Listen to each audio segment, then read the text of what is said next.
অনেকদিন হলো কবিতা লিখিনি, তবু শব্দেরা কড়া নাড়ে মনের নীরব আগোচরে।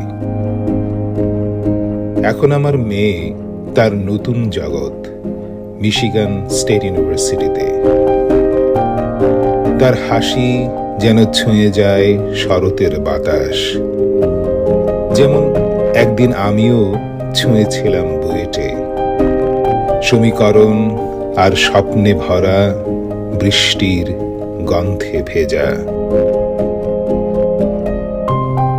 কখনো চোখ বন্ধ করলেই দেখি আমার পড়ার টেবিলের পাশে জানালা, সেই পুরনো সবুজ গাছটা পাতারা দোলে, বৃষ্টির গন্ধ ছড়ায় নরম স্মৃতির মতো। আমার শহর কুমিল্লা, জন্মসূত্রের উষ্ণতা, যেখানে মেঘেরা গল্প বলে থেমে থাকে সুর আর নীরবতার মাঝে। যেন সময় নিজেই থেমে যায় রিনঝিন শব্দে। 1997 শরৎ, আরেক জীবন, অ্যাক্রন, ওহাইও। ভিন্ন আকাশ, অচেনা ভূমিতে যাত্রা।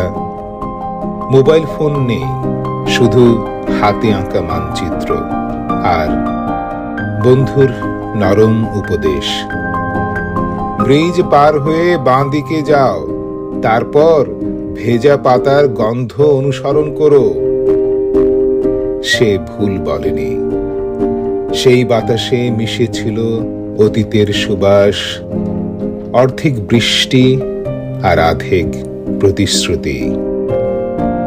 অজানা বিদেশিদের জিজ্ঞেস করতাম পথ, কেউ হাসত, কেউ চলে যেত তাড়াহুড়োয়।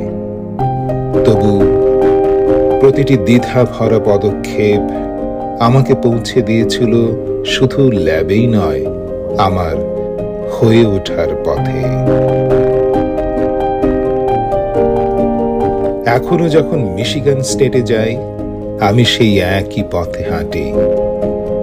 শহর বদলেছে, যেখানে একদিন গাছগুলো ঝুঁকেছিল সেখানে এখন কাঁচ আর ইস্পাত। তবু বৃষ্টি বৃষ্টি এখনো আছে, গল্প হয়ে ওঠা কবিতার নীরব বিরতিতে আজও রচিত হয় আমাদের হয়ে ওঠা জীবন।